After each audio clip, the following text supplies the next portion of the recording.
Selamat malam teman-teman semua. Perkenalkanlah, nama saya Martinus Antonius Bae dari Universitas Siber Asia. Pada kesempatan ini saya ingin mempresentasikan tugas dari mata kuliah Statistik Ekonomi dan Bisnis dengan tema mencari investor. Saya sengaja mencari tema ini. Kenapa?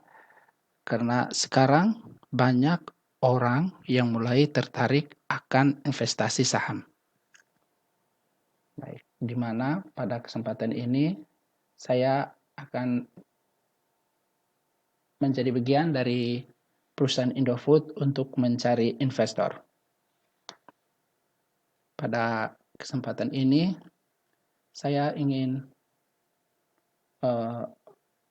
menjelaskan tentang struktur komite dari perusahaan Indofood, di mana komite audit diketuai oleh Bapak Hans Kartika Hadi sebagai komisaris independen, dan anggotanya 2 orang, yaitu Bapak Antonius Priharjo Kristanto sebagai komisaris independen dan Bapak Hendra Susanto sebagai eksternal profesional independen.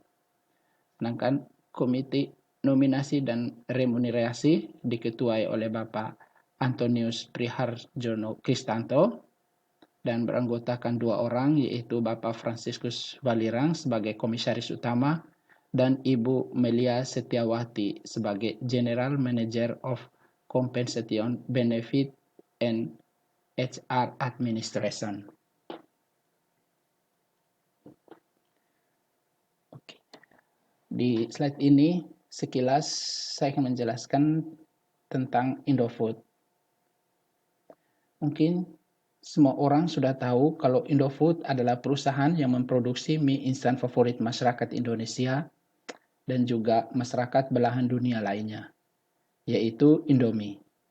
Dan saya yakin hampir 100% masyarakat Indonesia pasti pernah makan produk mie instan yang satu ini.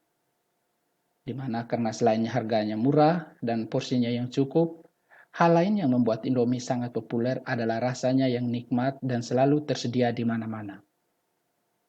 Jika kalian adalah salah satu pencinta Indomie, why not untuk berinvestasi di perusahaan kami? Dan sebelum kalian untuk berinvestasi, kenapa kalian harus memilih perusahaan Indofood? Yang pertama, perusahaan Indofood itu salah satu produsen mie instan terbesar di dunia, di mana berdiri sejak 14 Agustus tahun 1990 dengan misi memberikan solusi atas kebutuhan pangan secara berkelanjutan. Indofood beroperasi di seluruh tahapan proses produksi makanan, mulai dari mengolah bahan baku hingga menjadi produk akhir yang beredar di pasaran. Indofood dikenal sebagai perusahaan terkemuka di setiap kategori bisnisnya dan menjadi salah satu produsen mie instan terbesar di dunia melalui produknya yang paling populer, yaitu Indomie. Di tahun 1972, Indomie pertama kali diluncurkan dengan varian rasa kaldu ayam. Kemudian, di tahun 1983, varian mie goreng diluncurkan hingga Indomie mencapai puncak kejayaannya. Tidak hanya di Indonesia, Indomie pun kemudian semakin dicintai negara-negara di belahan dunia lainnya. Target pasar Indomie mancanegara pada awalnya adalah negara dengan jumlah tenaga kerja Indonesia yang besar, seperti Arab Saudi, Taiwan, dan Hong Kong. Namun kini, Indomie sudah menjangkau juga negara-negara di kawasan Eropa, Timur Tengah, Afrika, maupun Amerika.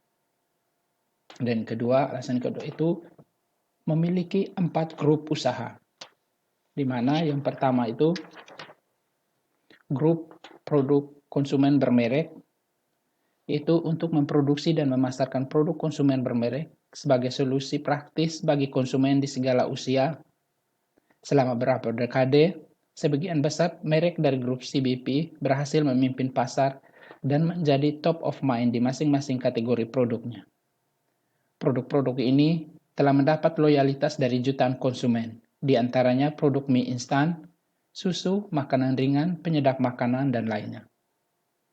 Dan grup yang kedua yaitu grup Bogasari, di mana grup yang memproduksi tepung terigu dan pasta, didukung oleh unit usaha perkapalan dan kemasan. Bogasari memproduksi berbagai macam tepung terigu untuk berbagai keperluan, serta menjadi produsen pasta terbesar. Tidak hanya di Indonesia, namun juga di Asia Tenggara. Produk Bogasari diekspor ke beberapa negara, di antaranya Filipina, Korea, dan Jepang.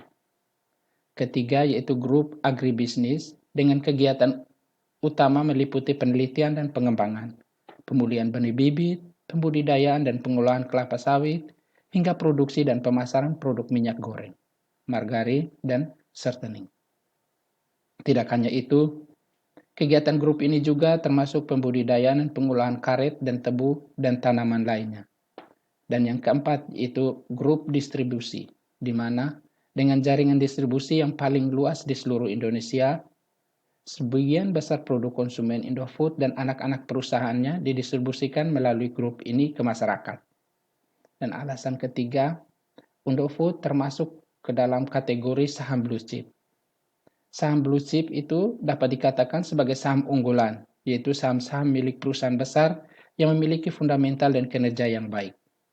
Perusahaan yang termasuk kategori blue chip biasanya bergerak di industri yang menjadi kebutuhan banyak orang.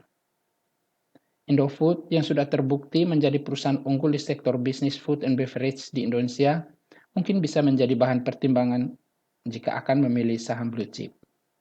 Berbagai produk Indofood hampir selalu ada di setiap rumah di seluruh Indonesia. Selain itu, permintaan akan produk-produk juga selalu ada. Tidak hanya untuk dikonsumsi pribadi saja, berbagai lapisan masyarakat menjadikan produk-produk Indofood sebagai bahan baku penunjang bisnis mereka. Dan di slide berikut, di mana kita lihat tentang catatan keuangan dari Indofood sendiri, untuk 5 tahun terakhir perusahaan kami tidak mengalami kerugian, selalu ada peningkatan, di mana kita lihat penjualan neto dan lainnya di slide-slide ini. Bisa dilihat dari tahun 2016 sampai dengan tahun 2020 selalu mengalami peningkatan. Di slide yang berikut ini saya akan menjelaskan tentang kompetitor, di mana grup Mayora masuk dalam kancah makanan cepat saji dengan meluncurkan produk mie instan merek bakmi mewah. Kehadiran Mayora yang ini lebih banyak memproduksi biskuit membuat persaingan pasar mie instan di Indonesia makin sengit. Saat ini tercatat ada 8 produsen mie instan di Indonesia, antara lain Wings Food, CSV, ABC, Jakarta Tama, Medco Group, Nissin, dan Deli Food. Tetapi Indofood mencoba untuk mempertahankan pangsa pasarnya dengan mengeluarkan produk-produk barunya. Indofood tercatat mengeluarkan 19 produk mie instan yang terdiri dari berbagai rasa termasuk mie goreng. Untuk meng-advance berat Indomie, Indofood bahkan mengeluarkan varian Citato rasa Indomie goreng. Varian baru ini terbukti sukses menggait para fans Indomie goreng. Terbaru, Indofood mengeluarkan produk mie kuah tanpa kuah. Varian ini merupakan modifikasi dari mie kuah. Produk ini juga mendapatkan sambutan yang cukup baik. Tak hanya itu, konsisten cita rasa dan varian-varian baru membuat masyarakat masih sulit berpaling dari produk Indofood. Baik teman-teman, terima kasih. Dan sekian presentasi dari saya, semoga bermanfaat untuk kita semua.